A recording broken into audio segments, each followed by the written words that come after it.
Hello friends, sunrise classes में आपका स्वागत है। मैं उम्मीद करता हूं कि आप लोग बहुत अच्छे हैं और आज एक नया टॉपिक मैं आप लोगों के सामने लेकर उपस्थित हूं जिसका नाम है ग्रेविटेशन यानी गुरुत्वाकर्षण। और आज इस वीडियो में हम लोग समझेंगे कि गुरुत्वाकर्षण का खोज कैसे हुआ, गुरुत्वाकर्षण बल किसे कहते हैं और ग्रेविटेशन से हमें क्या फायदा है और क्या नुकसान है। ठीक है, तो सबसे पहले हम लोग समझेंगे कि ग्रेविटेशन यानी गुरुत्वाकर्षण। ग्रेविटेशन यानी गुरुत्वाकर्षण।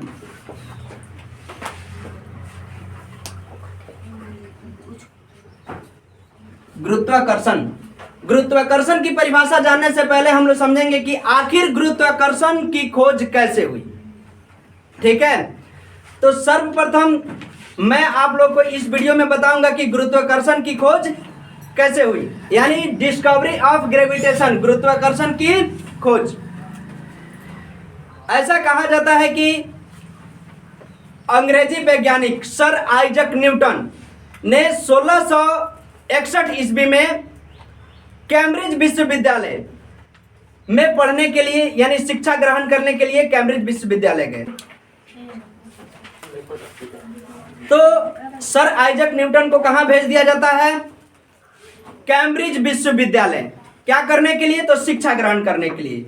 जब कैम्ब्रिज विश्वविद्यालय में सर आइजक न्यूटन साहब अपनी तैयारी कर रहे हैं, प्रिपरेशन कर रहे हैं यानी शिक्षा ग्रहण कर रहे हैं, उसी बीच 1665 ईस्वी में, कब? 1665 ईस्वी में कैम्ब्रिज विश्वविद्यालय में एक बीमारी आती है और उस बीमारी का नाम है, आप लोग समझे होंगे, जाने होंगे, बहुत सारा वीडियो में पढ़े होंगे, किताबों में पढ़े होंगे, और उस बीमारी का नाम है प्लेग। क्या नाम है? प्लेग। एक बीमारी आती है प्लेग। और जब पूरा विश्वविद्यालय में, कैम्ब्रिज विश्वविद्यालय में प्लेग फैल जाता है तो सर आइजक न्यूटन साहब के विद्यालय 1 साल के लिए छुट्टी कर दी जाती है, यानी उनका विद्यालय अब 1 साल तक बंद कर दिया जाता है। फिर सर आइजक न्यूटन साहब अपने गांव वापस आते हैं। तो जब वापस अपने गांव आते हैं तो एक दिन बगीचे में वह जाते हैं और एक सेब के पेड़ के नीचे बैठे रहते हैं। ठीक है, अचानक उस सेब के पेड़ से एक सेब गिर जाता है और न्यूटन साहब को लग जाता है ये सेब जो गिरा पेड़ से देख लिए। तो उन्होंने सोचा कि आखिर ये सेब नीचे ही क्यों गिरा। अब न्यूटन साहब इस पे बहुत सारा मंथन करते हैं, विचार विमर्श करते हैं और बहुत खोज के बाद उन्होंने जो चंद्रमा की ग्रहीय गति है उसके बारे में भी अध्ययन किया और अध्ययन करके एक क्या चीज का निष्कर्ष निकाला? तो ग्रेविटेशन का खोज निकाला। तो न्यूटन साहब ने गुरुत्वाकर्षण का खोज निकाल डाला, यानी खोज कर दिया। तभी से एक गुरुत्वाकर्षण हम लोग पढ़ते हैं। तो आज हम लोग पढ़ेंगे कि गुरुत्वाकर्षण बल किसे कहते हैं। तो सबसे पहले एक बीमारी का नाम आया है जो प्लेग है। ये प्लेग बीमारी फैलती कैसे है? तो प्लेग बीमारी जो फैलती है, चूहों से फैलने वाली बीमारी है। किससे फैलने वाली? चूहों और सुअरों के काटने से भी ये प्लेग फैलती है। क्या होती है? जितने भी सुअर होते हैं अगर काट लेंगे तो क्या होगी? प्लेग बीमारी फैल जाएगी। लेकिन ये चूहों से फैलने वाली अधिकतर बीमारी है। ठीक है, तो समझिएगा अब गुरुत्वाकर्षण बल किसे कहते हैं। गुरुत्वाकर्षण बल किसे कहते हैं?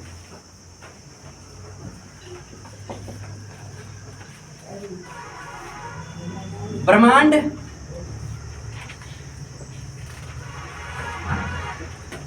में अवस्थित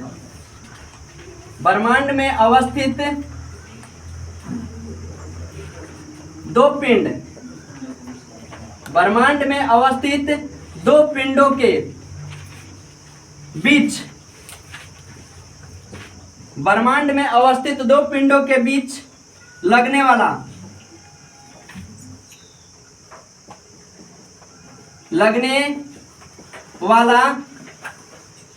वह बल ब्रह्मांड में अवस्थित दो पिंडों के बीच कार्यरत वह बल, ब्रह्मांड में अवस्थित दो पिंडों के बीच कार्यरत वह बल, बीच कार्यरत वह बल जो एक दूसरे को अपनी ओर आकर्षित, एक दूसरे को अपनी ओर आकर्षित करते हैं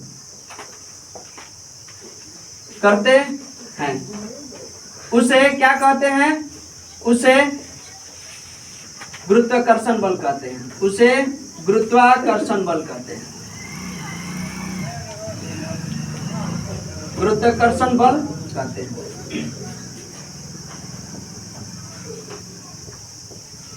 यानी ब्रह्मांड में अवस्थित दो पिंडों के बीच कार्यरत वह बल जिससे दोनों पिंड आपस में एक दूसरे को क्या करती है? अपनी ओर आकर्षित करती है, और आकर्षित करती है तो उसे ही क्या कहते हैं? ग्रेविटेशनल फोर्स यानी गुरुत्वाकर्षण बल कहते हैं।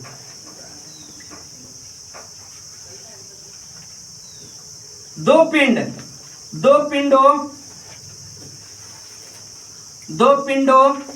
का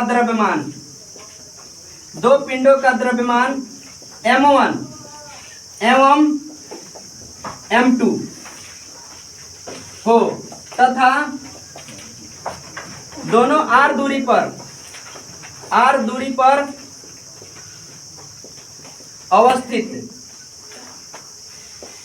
अवस्थित हो तो गुरुत्वाकर्षण बल बराबर, दिखाई दे रहा है ना? गुरुत्वाकर्षण बल बराबर गुरुत्वाकर्षण बल यानी F बराबर G m1 m2 बटा r स्क्वायर। गुरुत्वाकर्षण बल बराबर क्या होता है? F equal to G m1 m2 बटा r स्क्वायर, या इसको d स्क्वायर भी लिख सकते हैं। ठीक है, यानी दो पिंडों का द्रव्यमान m1 m2 हो तथा r दूरी पर अवस्थित हो तो क्या होता है? गुरुत्वाकर्षण बल बराबर G m1 m2 बटा r स्क्वायर। अब यहाँ पे हम लोग समझेंगे कि G क्या है। इधर दिख रहा है ये जो कैपिटल G है, जहाँ G एक क्या है? जहाँ G बराबर सर्वात्रिक गुरुत्वाकर्षण नियतांक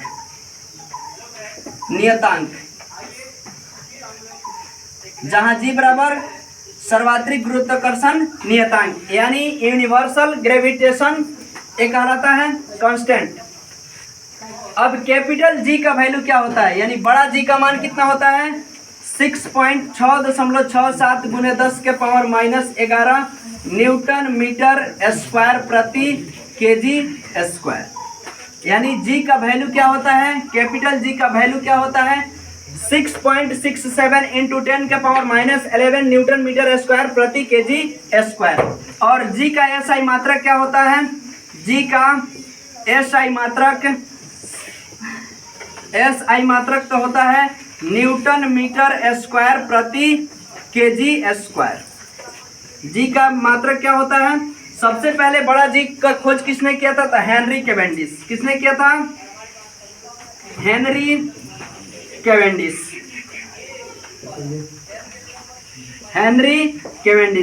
G का खोज किसने किया था? तो हेनरी कैवेंडिश। ठीक है, एक होता है स्मॉल G। छोटा G का मान कितना होता है? 9.8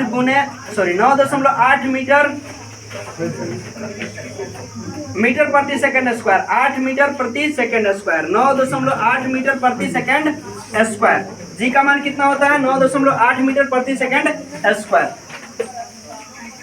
ठीक है, इसको नोट कर लीजिए। अब हम लोग समझते हैं कि G का SI मात्रक आखिर उतना ही क्यों होता है। यानी G का SI मात्रक ये कहां से आता है? G का SI मात्रक मैंने क्या लिखा? न्यूटन मीटर स्क्वायर प्रति केजी स्क्वायर। अब इसको प्रूफ करना है। ठीक है, कि आखिर जी का एसआई मात्रक न्यूटन मीटर स्क्वायर प्रति केजी स्क्वायर क्यों इतना होता है, कैसे आता है, तो प्रूफ हम लोग देखेंगे। सबसे पहले हम लोग जानते हैं कि गुरुत्वाकर्षण बल बराबर यानी F बराबर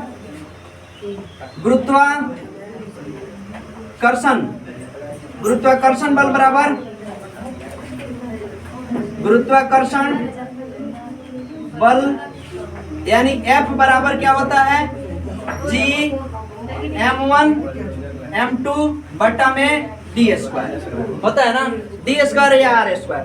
तो F बराबर हम लोग जानते हैं G m1 m2 बटा डी स्क्वायर।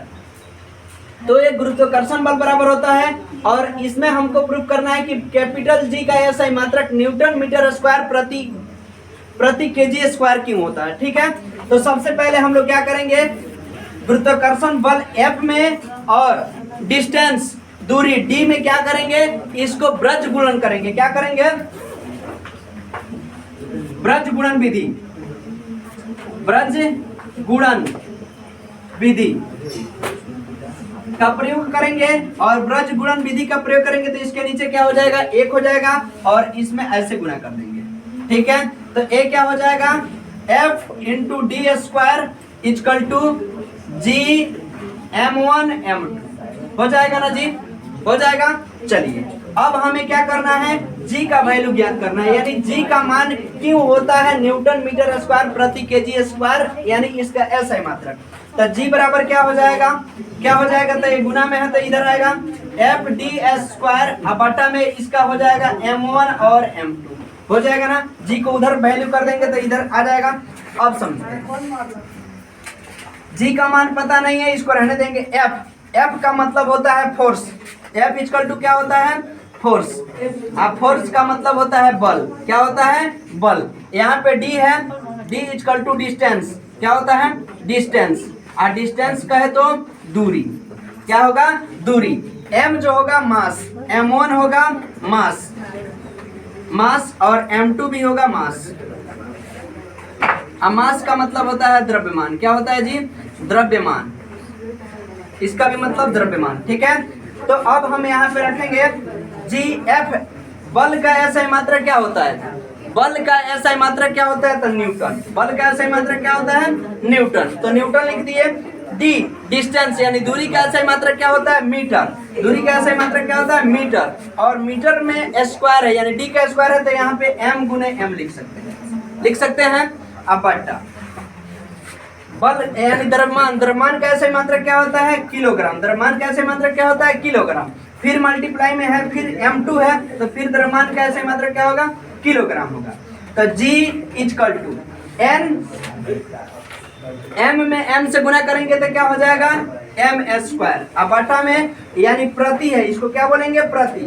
केजी में केजी से गुना करेंगे तो क्या हो जाएगा, केजी स्क्वायर, केजी स्क्वायर। तो इसी को लिख दिया जाता है, इसी को लिख दिया जाता है G equal to newton metre square प्रति KG square, newton metre square प्रति केजी स्क्वायर। तो यही हमारा मान निकल के आता है G का एसआई मात्रक यानी न्यूटन मीटर स्क्वायर प्रति केजी स्क्वायर। और G का मान जो होता है, कैपिटल G का मान होता है सभी जगह समान होता है, सभी जगह पर समान होता है, समान होता है। G का मान क्या होता है, सभी जगह पर क्या होता है, समान होता है। ठीक है, चलिए स्क्वायर प्रति केजी स्क्वायर। ठीक है, अब हम लोग समझेंगे गुरुत्वीय त्वरण, यानी आप लोग को बताए थे कि G बराबर 9.8 मीटर पर सेकेंड स्क्वायर, G बराबर 9.8 मीटर प्रति सेकेंड स्क्वायर, 9.8, G बराबर 9.8 मीटर प्रति सेकेंड स्क्वायर। इसको ऐसे भी लिख सकते हैं आप, या में 9.8 मीटर प्रति सेकंड के पावर -2। ठीक है, इस तरह भी लिखा रहता है बुक्स में। ठीक है, समझिएगा। ये G जो होता है गुरुत्वीय त्वरण, तो अब हम लोग लिखेंगे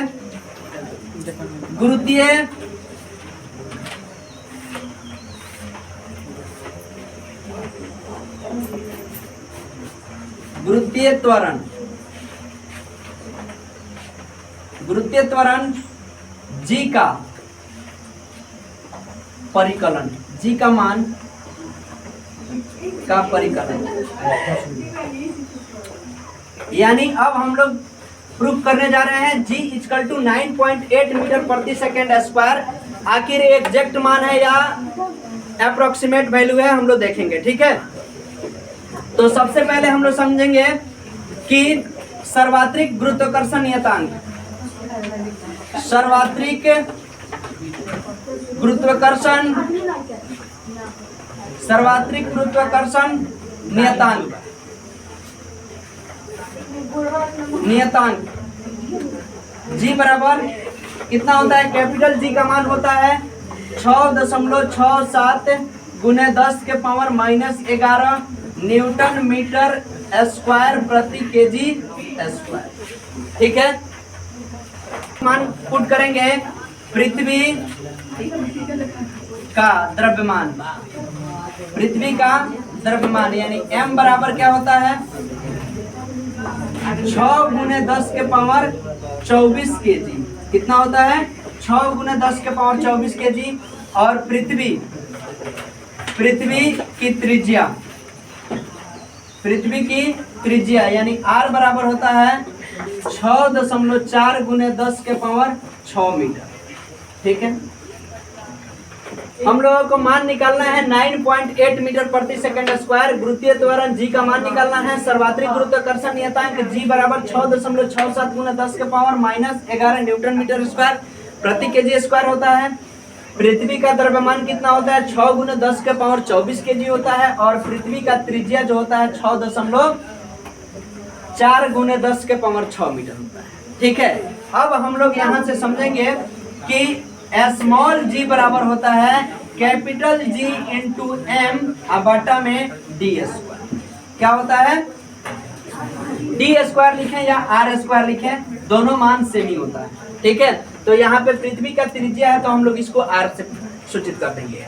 g का मान मुझे पता नहीं है तो रहने देंगे।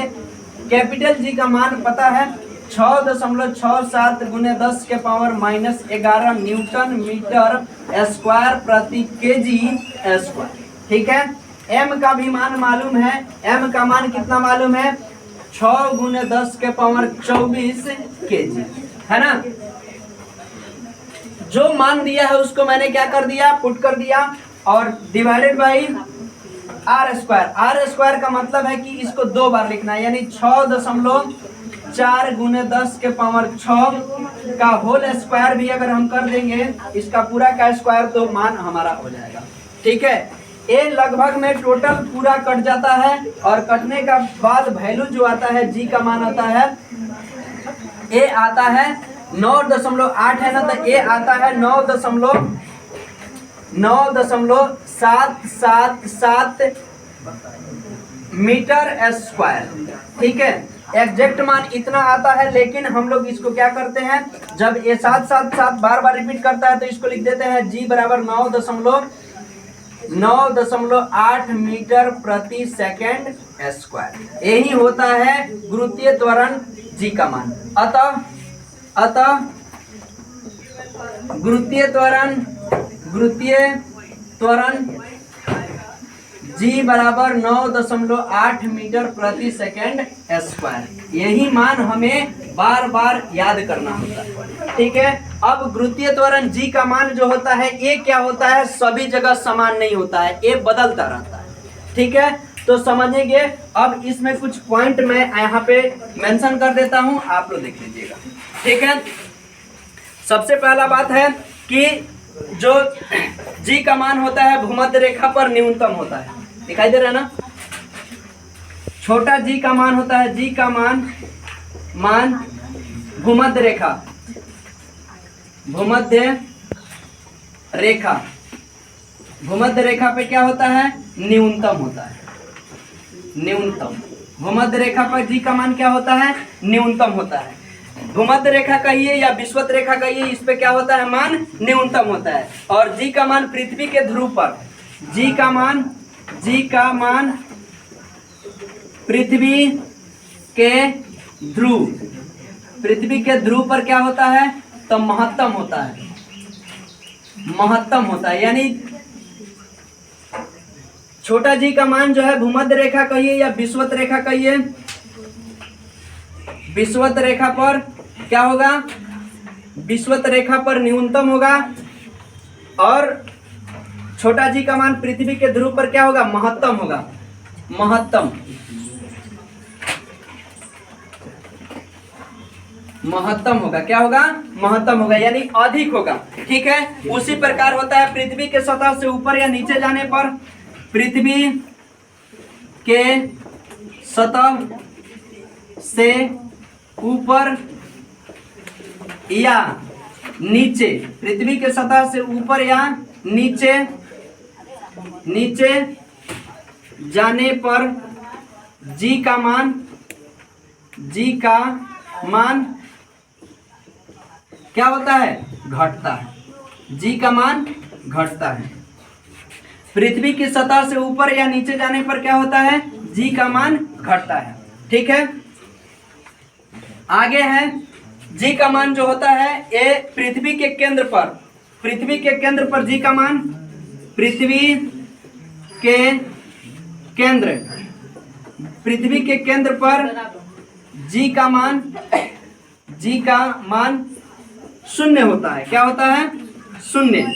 पृथ्वी के केंद्र पर जी का मान क्या होता है, शून्य होता है, यानी यहाँ पे मान क्या होता है, शून्य हो जाता है। पृथ्वी का, पृथ्वी का घूर्णन गति, घूर्णन गति, पृथ्वी का घूर्णन गति बढ़ने पर, बढ़ने पर जी का मान, जी का मान, पृथ्वी का घूर्णन गति जब बढ़ता है तो जी का मान घटता है, घटता है, क्या होता है, घटता है। फिर ऊपर लिख देते हैं पृथ्वी का, पृथ्वी का घूर्णन गति, पृथ्वी का घूर्णन, घूर्णन गति यहाँ पे बढ़ने पर, यहाँ पे घटने पर, पृथ्वी का घूर्णन गति घटने पर जी का मान, जी का मान क्या होता है, तो बढ़ता है, बढ़ता है। ठीक है, और जी का मान हर हमेशा क्या देखिए इसमें सब जगह घटता बढ़ता रहता है। ठीक है, तो जी का मान पृथ्वी के घूर्णन गति घटने पर क्या होता है, पृथ्वी पर घूर्णन गति बढ़ने से बढ़ता है, और पृथ्वी के घूर्णन गति घटने से क्या होता है, बढ़ता है। ये सारे चीज यहाँ पे मेंशन है, आप लोग नोट कर सकते हैं। ठीक है, अब हम लोग समझेंगे पलायन वेग क्या है। पलायन वेग यानी ये होता है एस्केप वेलोसिटी। ठीक है, तो समझ लीजिए, परिभाषा लिख लीजिएगा, हम बोल दे रहे हैं परिभाषा।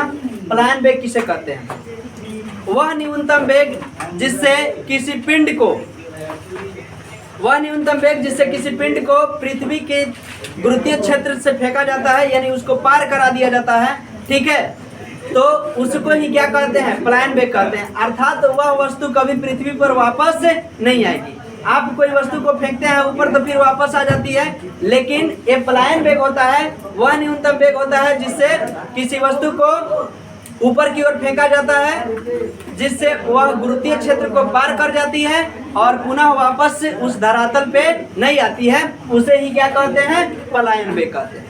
ठीक है, और पलायन वेग जो होता है इसको कहते हैं एस्केप वेलोसिटी। क्या कहते हैं, एस्केप वेलोसिटी। पलायन वेग होता है root under 2gr। Root under क्या होता है, इसका फार्मूला होता है रूट अंडर 2gr। पलायन वेग का फार्मूला क्या होता है, रूट अंडर 2gr। अब पृथ्वी का पलायन वेग, पृथ्वी का पलायन, पलायन वेग, पृथ्वी का पलायन वेग, सूर्य का पलायन वेग, सूर्य का पलायन वेग। ठीक है, और चंद्रमा का पलायन वेग, चंद्रमा का पलायन वेग, पलायन। सूर्य का पलायन वेग कितना होता है, तो 42 किलोमीटर, कितना, 42 किलोमीटर प्रति सेकंड, यानी 42 किलोमीटर प्रति सेकंड सूर्य का पलायन वेग कितना होता है? तो 42 किलोमीटर प्रति सेकंड, यानी 42 किलोमीटर प्रति सेकंड के स्पीड से अगर कोई वस्तु को फेंक दीजिए पृथ्वी तल से तो वो कभी पृथ्वी पर वापस नहीं आएगी। यही होता है पलायन वेग। ठीक है, पृथ्वी का पलायन वेग होता है 11.2 किलोमीटर प्रति सेकंड। ठीक है, और चंद्रमा का पलायन वेग होता है 2.37 किलोमीटर प्रति सेकंड। और याद रखिएगा कि जब चंद्रमा का पलायन वेग 2.37 यानी कम है, इसलिए वहां पे क्या नहीं होता है? वायुमंडल नहीं पाया जाता है। ठीक है, क्या नहीं पाया जाता है? वायुमंडल। तब चंद्रमा के सतह पे कोई वायुमंडल नहीं होता है। ठीक है ना, यानी चंद्रमा का पलायन वेग का मान कम होने के कारण वहां पे वायुमंडल नहीं पाया जाता है। इसको लिख देते हैं, चंद्रमा का पलायन वेग का मान कम होने के कारण